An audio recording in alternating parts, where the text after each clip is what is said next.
Opisyal ng inanunsyo ng SWAY-M Philippines ang bagong motorsiklo na inilabas nila ngayong taong 2024. Ito ay ang Jet 4 RX 125. Sa katunayan ay available na ito sa mga dealer pero limitado lang ang stock sa ngayon dahil limited edition lang ang motorsiklong ito.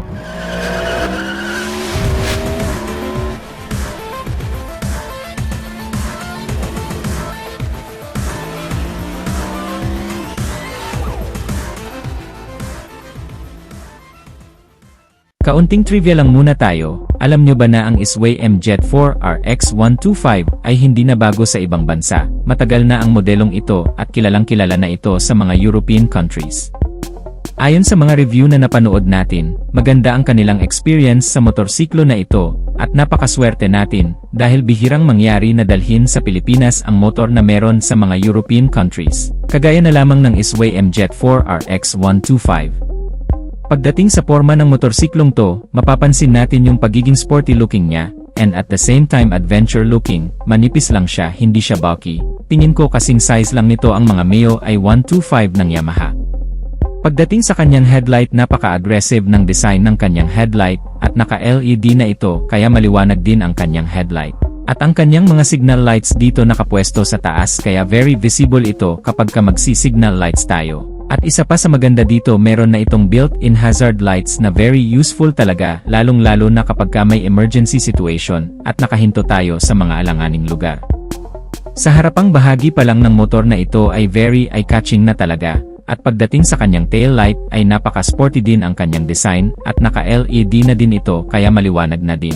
Maganda din ang pagkakadisenyo ng kanyang signal lights dito, dahil hindi siya nakausli pero nakahiwalay siya sa kanyang tail light kaya mabilis din tayong mapapansin kapag ka naka-signal lights tayo. Anyway, pagdating pala sa mga signal lights nito, hindi pa ito naka-LED, ganun din sa harapan.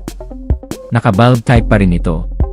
Pagdating naman sa kanyang instrument cluster, naka-fully digital display na ito, at napaka-unique ng kanyang disenyo, napaka-user-friendly din kaya hindi ka malilito sa mga indicator niya.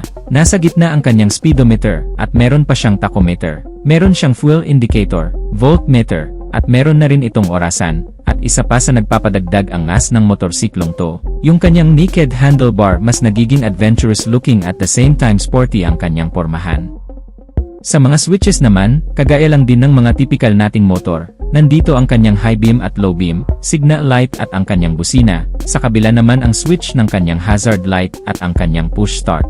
Sa starting system pala nito wala itong kickstart, bali push start lang ang gagamitin natin dito and very convenient kapag magpapagas tayo dahil nasa harapan lang ang kanyang fuel refiller, ang fuel capacity naman nito ay 6.2 liters. Kahit slim lang ang motor na ito, malaki ang kanyang fuel capacity, kaya kapag nagpa-full tank ka, matagal-tagal bago ka maubusan ng gasolina. So goods na goods din ito pagdating sa mga long ride. At sa fuel consumption, nag-average din ito ng 45 to 50 km per liter. Big thanks to EFI o electronic fuel injection na nagpapatipid talaga sa gasolina. Idagdag pa natin ang magaan niyang timbang na 113 kilos lang, kaya hindi talaga siya mahihirapan sa arangkada.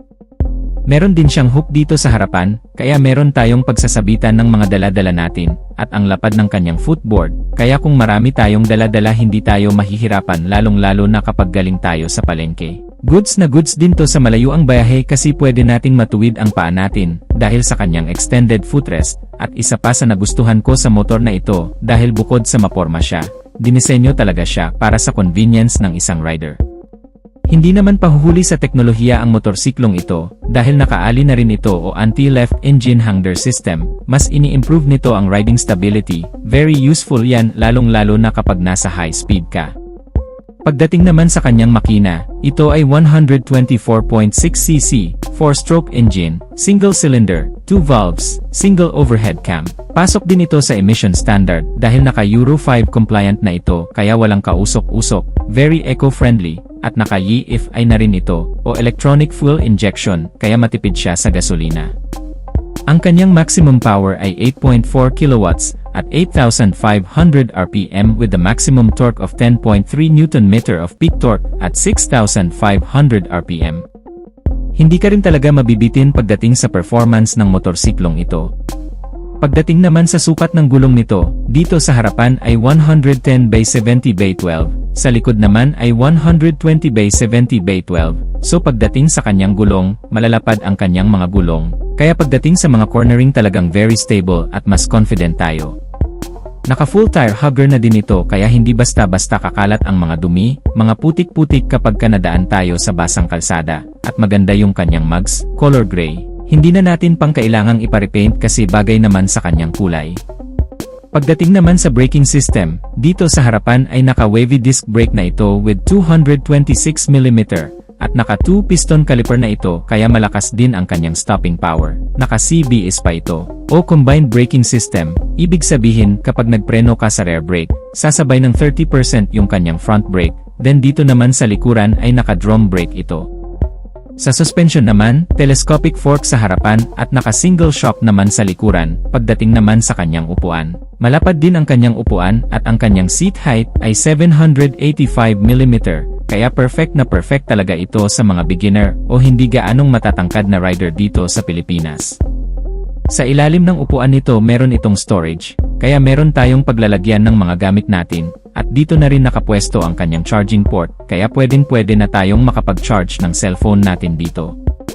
Pagdating naman sa kanyang presyo ay 78,800 pesos lang ang kanyang SRP, so napaka-affordable lang niya para sa ganitong mapormang motorsiklo, tapos meron pa mga convenient features, napaka-rugged ng porma.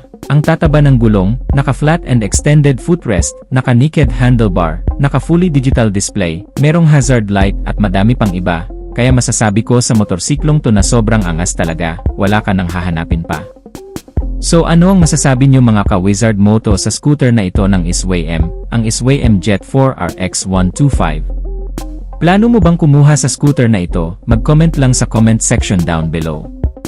So dito na natin tatapusin ang video mga ka-Wizard Moto. Kung nagustuhan nyo ang video ay huwag kalimutang mag-subscribe. Pakihit na rin ang notification bell icon para lagi kang updated sa ating motorcycle news and reviews. Maraming salamat sa walang sawang pagsuporta mga ka-Wizard Moto. Ride safe as always and God bless.